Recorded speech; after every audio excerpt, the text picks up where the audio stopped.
नमस्कार मंडळी. भारतीय नववर्षाचा पहिला दिवस गुढीपाडवा हा सण आपण आज साजरा करत आहोत. या सणाची विशेष आणि अज्ञात असलेली काही माहिती मिळवण्यासाठी आज आपण इथं रमाताईंना बोलवलेलं आहे. नमस्कार. परमभागवती डॉक्टर रमा गोळवलकर यांची ओळख तशी बहुतांश लोकांना आहेच, परंतु अगदी थोडक्यात सांगायचं झाल्यास भारतीय संस्कृतीचे अभ्यासक, मूर्तिशास्त्राचे अभ्यासक, संवादशास्त्रातल्या प्रावीण्यप्राप्त भगिनी, शिवाय चांगल्या वक्त्या, विचारवंत लेखिका, असं खूप काही बिरुद त्यांच्या नावासमोर मला लावता येतील. परंतु आपण लवकरात लवकर त्यांच्याकडे माहितीसाठी म्हणून जाऊया. नमस्कार. नमस्कार. तुमचं स्वागत. मी धन्यवाद. तुम्हाला पहिलाच प्रश्न असा करतो की चैत्र पाडवा हा आपल्या नववर्षाचा पहिला दिवस असं का? बरोबर. प्रत्येक महिन्याच्या पहिल्या दिवसाला, प्रतिपदेला पाडवा असं म्हणतात. परंतु येणारा वर्ष हे कालमापनाच्या दृष्टीने मोजण्यासाठी आपण चैत्र या महिन्यापासून सुरुवात करतो. की चैत्रापासून आपला पहिला महिना आणि त्याच्यानंतर वैशाख, ज्येष्ठ, आषाढ, श्रावण, भाद्रपद, आश्विन, कार्तिक, मार्गशीर्ष, पौष, माघ, फाल्गुन हे असे एका पाठोपाठ एक येणारे महिने. तर ज्योतिषशास्त्राच्या अभ्यासकांना हे चांगलंच माहिती आहे की चैत्र महिन्यामध्ये चित्रा नक्षत्र दिसतं, वैशाख महिन्यामध्ये विशाखा नक्षत्र दिसतं. अशी 12 नक्षत्र ही आपल्याला सूर्योदयाच्या वेळेला जेव्हा दिसत असतात त्या अनुषंगाने त्या महिन्यांची नावं आपण दिलेली आहेत आणि ते हिंदू कालगणनेचं वैशिष्ट्य आहे. आता मुद्दा असा की चैत्र शुद्ध प्रतिपदा हाच दिवस आपण नववर्षाचा म्हणून का साजरा करतो? तर या दिवशीचं औचित्य असं की इसवी सन आपण मोजायला सुरुवात करतो तर इसवी सनाच्या पहिल्या शतकात 78 वर्ष झाल्यानंतर, म्हणजे 78 इसवी सन मध्ये भारतामध्ये एक अतिशय बलाढ्य राजा झाला आणि तो आपल्या महाराष्ट्रातला होता. तर इसवी सनाच्या आधीच्या म्हणजे 2 शतक आधीपासून सुरू झालेला हा सातवाहनांचा काळ आणि त्यातला गौतमी पुत्र सातकर्णी नावाचा जो राजा झाला त्या राजानी नहपान नावाच्या इंडो सिथियन एक राजाला, म्हणजे हा परकीय आक्रमकच होता, याला हरवलं. आणि असं हरवलं की त्यानंतर इंडो सिथियन आणि इंडो ग्रीक या राजांनी खूप वर्षपर्यंत भारताकडे नजर करून पाहिलं नाही. सपशेल पराभव. इतकंच काय तर त्यांनी जी नाणी स्वतःची म्हणून टंकली होती त्याच्यावरती यांनी स्वतःचे शिक्के उमटवले. म्हणजे मी या राजाला जिंकलेलं आहे हे सगळ्या लोकांना कळावं, कारण चलन जे असतं की नाही ते प्रत्येकाच्या हातात गेलेलं असतं. तर प्रत्येकाला ते कळावं की बा या राजाला मी हरवलेलं आहे, म्हणून त्याची जेवढी काही नहपानाची नाणी आहेत त्या सगळ्यांवरती तुम्हाला गौतमीपुत्र सातकर्णीचा शिक्का पण दिसतो. तर ह्या विजय साजरा करण्यासाठी म्हणून गौतमीपुत्रांनी हा शक सुरू केला. शक म्हणजे एखाद्या राजाच्या नावाने सुरू होणारी कालगणना. आपल्याकडे युधिष्ठिराचा शक मानला जातो, आपल्याकडे विक्रमाचा शक मानला जातो आणि शालिवाहन शक मानला जातो. ते शालिवाहन शक हा अपभ्रंश आहे सातवाहनांचा. आणि तो गौतमीपुत्र सातकर्णी, त्याचं नाव फार वैशिष्ट्यपूर्ण आहे बरं. हे सातवाहन मंडळीची होती की नाही, हे आपल्या आईचं नाव आपल्या बरोबर लावायची. अशी वासिष्ठी पुत्र पुळुमावी नावाचा सातवाहन होता, राजा होता. त्याच्यानंतर गौतमी पुत्र, अशी ही आपल्या आईची नावं लावणारी राजवंश होता हा. आणि म्हणूनच ज्यावेळेला महाराष्ट्र सरकारने आईचंही नाव मुलाच्या नावाबरोबर जोडलं जावं, मुलाच्या आणि मुलीच्या नावाबरोबर जोडलं जावं हा निर्णय घेतला. हा अतिशय योग्य निर्णय, कारण आपण जी परंपरा त्या परंपरेतच आपण आलेलो आहोत. हा त्यातला सर्वात महत्वाचा मुद्दा. आणि मग ज्या वेळेला तो राजा जिंकला तर तो परत येत असताना त्याच्या स्वागताकरता गुढ्या आणि तोरणं उभारण्यात आली. तिथेही उल्लेख आहे की गुढी म्हणजे इसवी सनाच्या 78व्या वर्षामध्ये जो सण साजरा केला जात होता त्यातही गुढी उभारण्यात आली. बरोबर. म्हणजे इतकी जुनी ती परंपरा आहे आणि सगळ्या लोकांनी ती उभारली, याचा अर्थ ती रुळलेली परंपरा आहे. बरोबर. म्हणजे नवीन काही केलं अशातला भाग नाहीये. त्यामुळे गुढी उभारणे ही खास भारतीय आणि त्यातल्या त्यात महाराष्ट्रीय परंपरा आहे असं मला अभिमानाने सांगावंसं वाटतं. आणि हा गुढी पाडवा आपण त्या विजयाचा उत्सव म्हणून साजरा करतो. अच्छा, वा, उत्तम माहिती. आता मला एक असं म्हणायचं आहे की आपण बहुतेक सण जे साजरे करतो त्याच्या मागे काहीतरी पौराणिक किंवा ऐतिहासिक परंपरा असते. तसंच ही आज परंपरा आपल्याला समजली. परंतु फक्त हा एकच एक सण असा ज्यात गुढी उभारली जाते. हो हो. तर गुढी म्हणून जे काय मिळतं आजकाल रेडीमेड गुढे मिळायला लागले आहेत, तर त्याच्यात जे काय वापरलेलं साहित्य असतं त्याच्या मागे काही विशेष विचार असतो का? हो, तो विचार सांगण्याच्या आधी मला गुढी म्हणजे काय या शब्दाचा अर्थ, म्हणजे ही खरं तर बोली भाषेतला शब्द आहे हा, परंतु याला संस्कृत भाषेमध्ये 3 नावं आहेत. एक विजयध्वज आहेच. अच्छा. दुसरा आहे तो इंद्रध्वज म्हणतात. इंद्रध्वज. अच्छा. किंवा ब्रह्मध्वज असंही म्हटलं जातं. अच्छा. आता इंद्रध्वज हा देवांचा राजा इंद्र याच्या नावाने तो उभारला जातो. ब्रह्मध्वज म्हणजे या संपूर्ण सृष्टीचा निर्माता म्हणून ब्रह्मदेवाकडे बघून त्यांनी काय जो पराक्रम केला असेल त्याच्याकरता, आणि तो विजयध्वज तर आहेच. आता गुढी म्हटल्यानंतर त्याच्यात काही विशिष्ट प्रकारचे साहित्य आपण वापरतो आणि ते अगदी स्थानिक पातळीवरती उपलब्ध असलेलंच असतं. ते काही तुम्हाला बाहेरून आणावं लागत नाही. आता या गुढीमधलं सर्वात महत्वाचा जो एक घटक आहे तो म्हणजे ती ज्याच्यावरती उभारायची ती काठी. ती बांबूची असावी. अच्छा. बांबू हे एकतर गवताच्या वर्गामधलं एक वनस्पती आहे आणि खूप उंच वाढतो आणि तो सट वाढतो. म्हणजे एकदा तो वाढायला लागला की तो साधारणपणे 4 फूट 5 फूट असा वाढतो. बरोबर ना? म्हणजे त्याचं जे उंची लवकर गाठायची उंची त्याची जी उत्कर्षाचं प्रतीक आहे ते, त्यानंतर तो लवचिक आहे. म्हणजे आपण विचार करू शकत नाही इतकी लवचिकता बांबूमध्ये आहे. तिसरी गोष्ट अशी की बांबूला फार लवकर कसर लागत नाही. कसर म्हणजे किडत नाही, कुजत नाही. फार त्याचं आयुष्य फार मोठं असतं. ते टिकाऊपणा पण आहे त्याच्यामध्ये. आणि इतर लाकडांच्या मानाने ते हलकं असतं. बरोबर. त्यानंतर इतर लाकडाची तुम्ही बासरी बनवू शकत नाही, पण बांबूची मात्र बासरी बनवू शकता. त्याचं तुम्ही धनुष्य बनवू शकता, त्याचे तुम्ही बाणही बनवू शकता. आणि याचा अर्थ ते बहुआयामी आणि बहुउपयोगी असं एक वनस्पतीचा प्रकार आहे तो. तर त्याचाच वापर घेऊन आपण त्याची काठी पण तयार करतो. आणि ती काठी मग अगदी धुळं वाळत घालण्यापासून तर चोराला झोडपण्यापर्यंत सर्व ठिकाणी ती कामी येते. आणि ती फार सट लागते पण. म्हणजे ती काही फार चांगली आहे अशातला भाग नाही. बरं, कसं आहे की त्याच वेताच्या बनलेल्या झोपाळ्यामध्ये लहान बाळाला झोपवू शकतो आणि त्याच वेतापासून तयार झालेल्या तिरडीवर आपल्याला शेवटचा प्रवासही करावा लागतो. त्याच्यामुळे तो बांबू जो आहे हा आपल्या जीवनाचा एक अविभाज्य घटक आहे. त्याच्यामुळे ती बांबूची काडी आपण घेतो. काडी म्हणण्यापेक्षा काठी घेतो.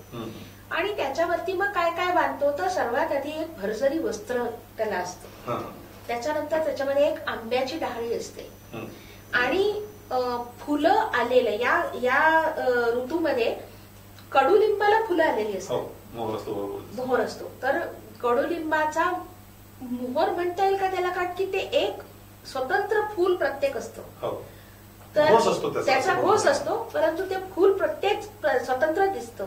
त्याच्यामुळे तो जो मोहरलेला कडुलिंब आहे त्याची एक डहाळी आपण लावतो. त्याच्यानंतर साखरेची गाठी लावतो.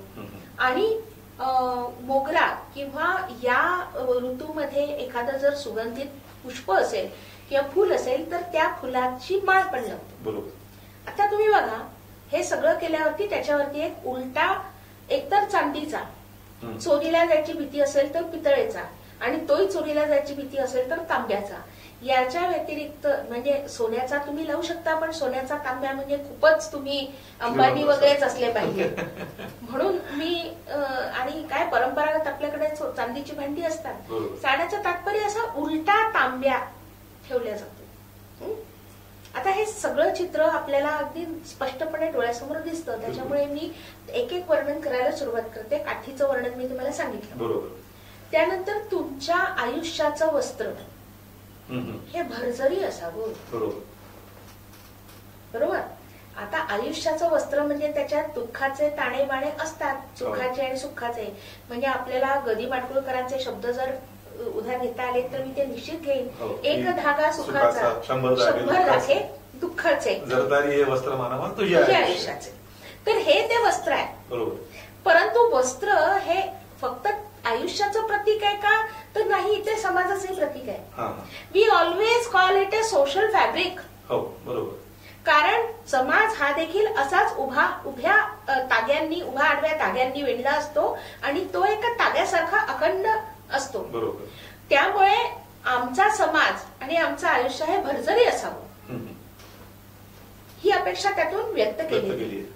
त्यानंतर आंब्याचा जर तुम्ही एकूणच बाज बघितला तर लक्षात येतं की आंब्याची झाडांची पानं ही जोवर नवीन पालवी येत नाही तोवर ती झाडांवरची पानगळ होत नाही. म्हणजे हा सदा हरित असणारा एक वृक्ष आहे. हा भारताचा मूळ वृक्ष आहे. म्हणजे त्याचं मूळ भारतात आहे. जी काही उत्पत्ती झाली ती भारतात झाली. त्याच्यामुळे भारतामध्ये आंब्याला अनन्यसाधारण महत्व आहे. एक तर डेरेदार असतो, फार सुंदर असतं ते दिसायला, त्याच्या खालची सावली पण अतिशय घनदाट असते आणि मुख्य म्हणजे सदाहरित आहे. बरं, नुसतंच एवढं आहे का, तर त्याला जी फळं येतात ती आंबट, गोड आणि वेगवेगळ्या चवीची असतात. म्हणजे आपल्याकडे 3000 प्रकारच्या चवीचे आंबे उपलब्ध आहेत. तर इतक्या, आणि ते रसाळ असतं फळ. म्हणजे तुम्ही बघा की तुमचं आयुष्य रसाळ असावं, तुमचं आयुष्य वेगवेगळ्या चवींनी भरलेलं असावं, ते आंबट गोडही असावं आणि सदाहरित असावं. बरोबर. इतक्या गोष्टी त्याच्यातून व्यक्त होतात. कडुलिंब. आता कडुलिंब हे औषध म्हणूनच बघायचं आहे 100%. कारण कडुलिंबाच्या प्रत्येक गोष्टीचा इतका वेगवेगळ्या प्रकारे वापर होतो. म्हणजे निंबोळीच्या खतापासून किंवा निंबोळीच्या तेलापासून ते अगदी कडुलिंबाची पानं खाण्यापर्यंत हे एक अत्यंत उत्कृष्ट असं काय म्हणता येईल त्याला, अँटीव्हायरल असं एक वनस्पती आहे. आणि हिचं सेवन करणं हे तुमच्या शरीर शुद्धी करता म्हणजे रक्त शुद्धी करता उत्कृष्ट मानलेलं आहे. तर रक्त जर तुमचं शुद्ध असेल की नाही तर तुम्हाला आयुष्य म्हणजे वर्षभर आरोग्याच्या दृष्टीने काहीही काळजी करायची गरज नाही. म्हणून औषध, आणि औषध हे नेहमी कडूच असतं. त्यामुळे ते कडू औषध घ्यायचं असतं, ते पथ्यासकट करायचं असतं, आणि पथ्य हे देखील कडूच असतं. ते जे आपल्याला खूप आवडतं ते खायचं नाही असं सांगणारा वैद्य, वैद्यही आपल्याला खडूच वाटतं आणि त्यांनी सांगितलेलं पथ्यही खडूच वाटतं. तर सांगण्याचं तात्पर्य आहे की हे औषध म्हणून आपण घेणार आहोत किंवा त्याच्याकडे बघणार आहोत, आणि स्वास्थ्यवर्धक म्हणून त्याचं महत्व जे आहे ते या ठिकाणी आपण अधोरेखित करतोय. आता एक कडू पदार्थ झाल्यावरती साहजिकच काहीतरी गोड पाहिजे.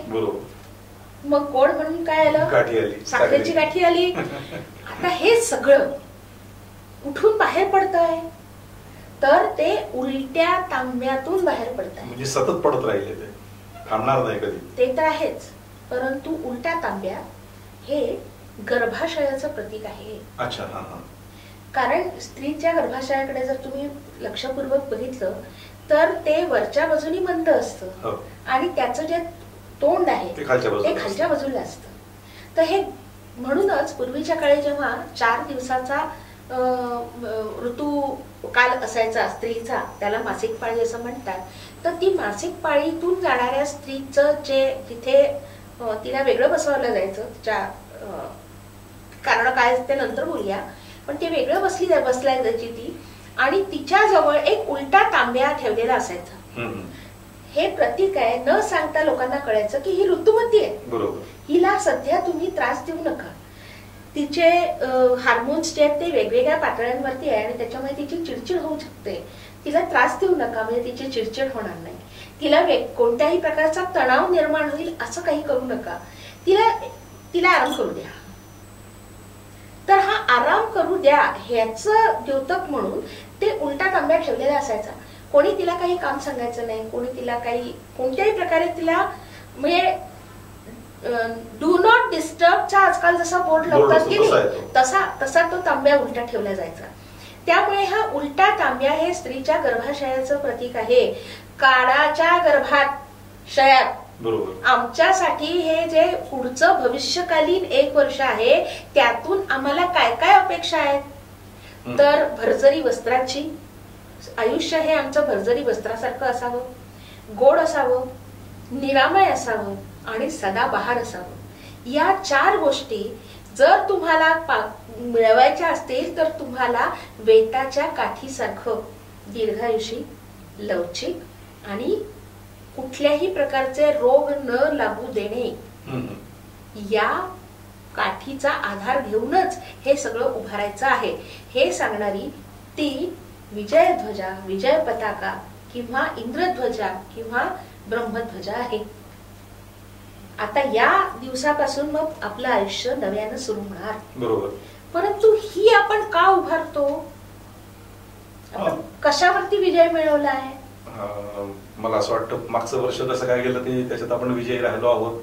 हा, तर मागच्या वर्षाचा विजय तो आपण यावर्षी साजरा करतो. हो बरोबर. आता आपल्याकडे प्रथा काय माहितीये का की या वर्षी जर माझ्या कुटुंबात कोणाचा मृत्यू झाला तर मी येणाऱ्या गुढीपाडव्याला गुढी उभारणार नाही. अच्छा अच्छा. मग मृत्यू होऊन वर्ष आटोपलं म्हणजे वर्ष श्राद्ध झालं की मग त्याच्या पुढच्या हा. कारण काय, या वर्षात कोणी गेलं नाही आमच्या घरात. आमच्या घरी जर गुढी उभारलेली आहे म्हणजे या वर्षी आमच्याकडे कोणाचाही मृत्यू झालेला नाही. आम्ही विजय मिळवलेला आहे तो मृत्यूवरती मिळवलेला आहे. म्हणून आपण हा सगळा जो सण आहे हा विजय दिवस म्हणून साजरा करतो. वा वा, सुरेख. मी माझ्या अगदी बालवयापासून मागच्या वर्षापर्यंत अनेकदा म्हणजे कित्येक गुढ्या उभारल्या पाहिल्या, मी स्वतः उभारल्या आहेत. परंतु एक गुढी म्हणजे एक साधी बांबूची काठी, त्याला झाडपाला, गाठी, कपडा, लोटा, पण याच्या मागे इतका जास्त अर्थ भरलेला आहे. त्याच्याकडे हे मागणं आहे की वर्षभर आम्हाला हे मिळावं, किंवा गुढी उभारली नाहीये याचा अर्थ हा आहे की या घरात काहीतरी वाईट घटना घडली. आणि मुख्य म्हणजे या गोष्टीला जवळपास 2,000 वर्षाची परंपरा आहे. जास्तच कमी कमी. आणि त्यात एक मुद्दा तुम्हाला सांगायचा राहिला ते म्हणजे जी सुगंधित पुष्पांची माळा. म्हणजे आपलं आयुष्य हे सुगंधितही असावं. कारण सुगंध हे प्रगतीचं प्रतीक आहे.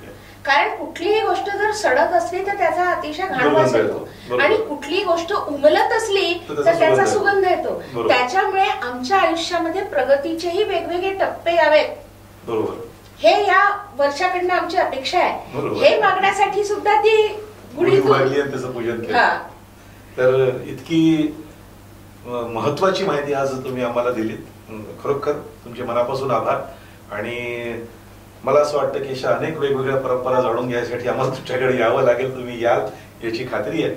तर आपल्या सर्व प्रेक्षकांना आपण गुढीपाडव्याच्या येणाऱ्या वर्षाच्या शुभेच्छा देऊ आणि वर्षानुवर्ष त्यांच्याकडे गुढी उभारण्याचं काम अखंड चालत राहो अशी एक शुभेच्छा व्यक्त करू आणि त्यांची रजा घेऊ. येणारं नववर्ष आमच्या सगळ्या प्रेक्षकांना अत्यंत आनंदाचं, सुखाचं, समाधानाचं, भरभराटीचं आणि हर्षोल्लासाचं व्हावं अशी मनपूर्वक शुभेच्छा मी देते. आणि आपण मला इथे बोलवलं याबद्दल मी आपले आभार मानते. धन्यवाद.